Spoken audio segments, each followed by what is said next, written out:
धन्यवाद। आज दिदीको घर परिवारले भरिपूर्ण आशिष पाउनु शान्ति र मैले परमेश्वरलाई नै सधैँभरि माया सञ्चालन गर्नुहुने नियमको नि घर परिवारमा भन्ने रोकथुम भएन। 10 बज्नुभन्दा अगाडि नै हामीलाई उहाँ ठाउँमा पुर्याइदिनु भयो। धन्यवाद परमेश्वर पितालाई। उहाँ गाउँमा नै रक्षकको साथमा त्यस्तो बन्द छ भनेको थियो भने त्यो झन् रोके परमेश्वरले। धन्यवाद पिता परमेश्वर। त्यस्तै गरेर पिता परमेश्वर मैले त परमेश्वर चिन्यो। मेरो दिदीको छोरा छोरा सरको मुखद्वारा आज परमेश्वरले सुख शान्त किन्नु भएको छ भन्नुभएको थियो, तर लाइसेन्स छैन, चलाउनु पाएको छैन। त्यो छोराले लाइसेन्सको लागि टाइममा जानु भएको थियो। मैले सामान छुटाएको थियो। ममा कोही कम्ती भयो, घटी कमी भएन। छोराको लागि नै कुनै नराम्रो थियो र परमेश्वरको रचना ठुलो हुनुहुन्छ र छोराको पार बचाउनको लागि होला। म खुसी छु पिता। धन्यवाद यस समस्याको नाममा पिता परमेश्वर। त्यो छोराको लागि एकदम तपाईँको जिम्मामा सकेको छ। तपाईँले सम्हालेर राखिदिनुहोस्। पर्यावरण पितालाई जिम्मा लागेको छ भने पिता त्यो छोरालाई एकदम हजुरले नै त्यहाँ तपाईँले दिइसक्नु भएको छ पिता।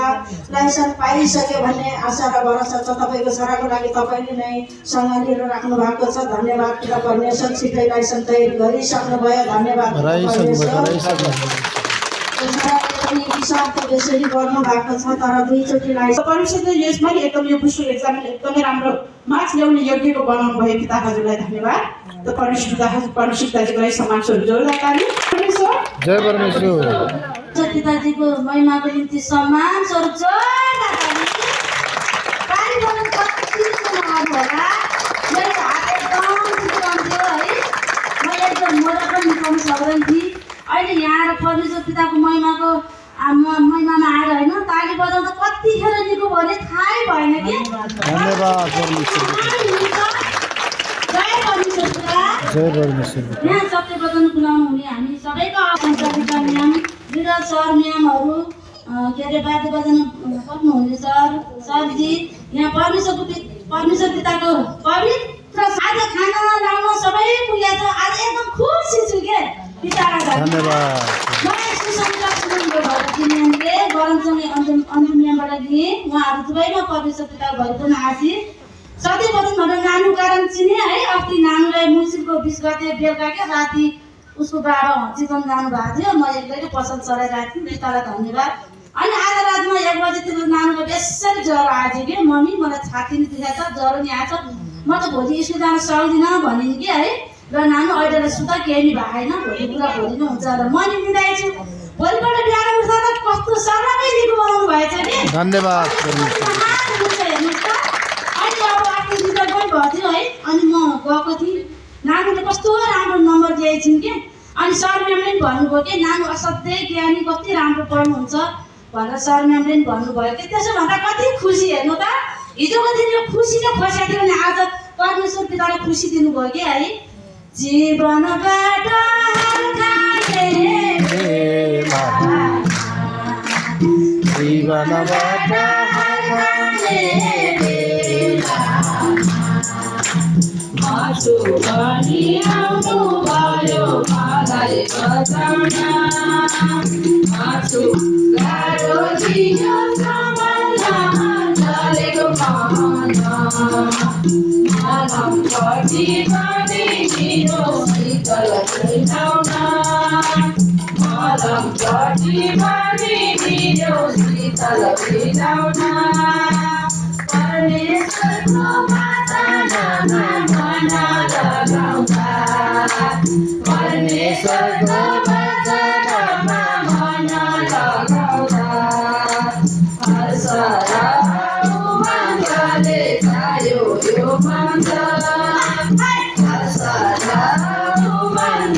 परमेश्वर महान हुनुहुन्छ।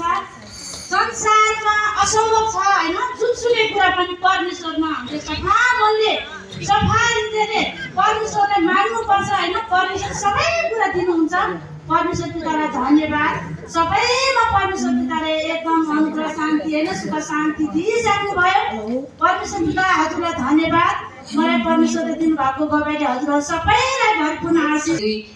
काम गर्ने ठाउँ अनि त्यसको लागि चाहिँ मैले सामान उठाएको थिएँ म्यामजीलाई उठाएर अनि एकदमै दुःख लागेर अनि त्यो ठाउँ चाहिँ छोड्छु भनेर चाहिँ म्यामलाई सामान उठाएर अनि गएको। त्यो दिन राति सभानामा चाहिँ परमेश्वर आएर बोल्नुभयो मलाई, तिम्रो सोचाइ र मेरो सोचाइ फरक छ अनि तिमीले सोचेको ठाउँमा पुऱ्याउँछु म।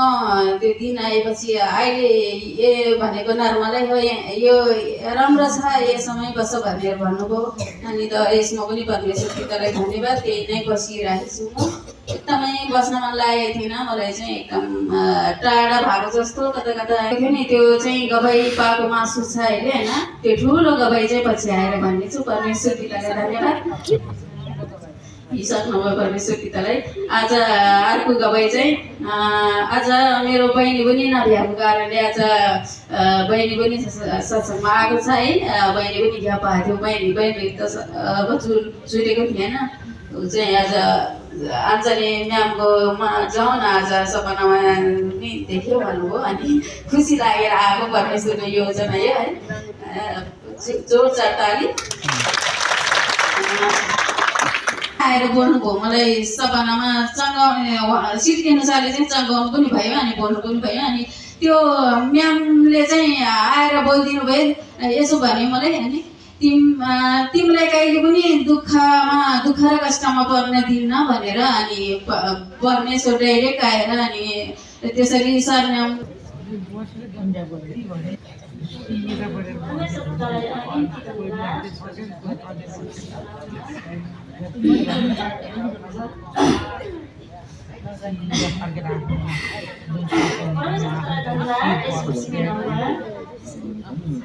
विश्वासी जनहरूलाई मेरो नमस्कार। मेरो नाम सोममाया हो। मेरो घर लमजुङ। म हाल अहिले बसोबास गङ्गापुर चोक र मलाई सुसमाचार सुनाउनु भएको मेरो भाउजू लक्ष्मी श्रेष्ठले हो र ग्रहण जन्माइ गर्नुभएको पनि उहाँले नै हो। उहाँलाई पनि परमेश्वर पिताको भरिपूर्ण आशिष। पितालाई धन्यवाद यसु मसीहको नाउँमा। र म यहाँ परमेश्वर पिताको महिमामा जुटेको अहिले परमेश्वरको सन्तान भएको म अहिले 3 वर्ष भयो। 21ले 3 वर्ष भयो। पितालाई धन्यवाद यसु मसीहको नाउँमा। र यहाँ म परमेश्वर पिताको राज्यमा जुट्नुको कारण पनि मेरो बाबुको कारण हो। र मेरो बाबुलाई नभएको झुटो आरोपमा मुद्दा लागेको कारण म परमेश्वर पितालाई चिनेको हो।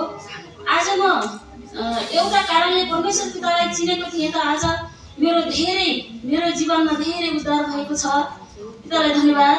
म आज यसरी 2 जना मान्छेको अगाडि पनि म उभिएर बोल्न डराउँथेँ भने आज मैले म परमेश्वरको सन्तान छोरी भएपछि आज यसरी सबैको माझ उभिएर बोल्ने योग्यता परमेश्वर पिताले बनाइसक्नु भएको छ। पितालाई धन्यवाद।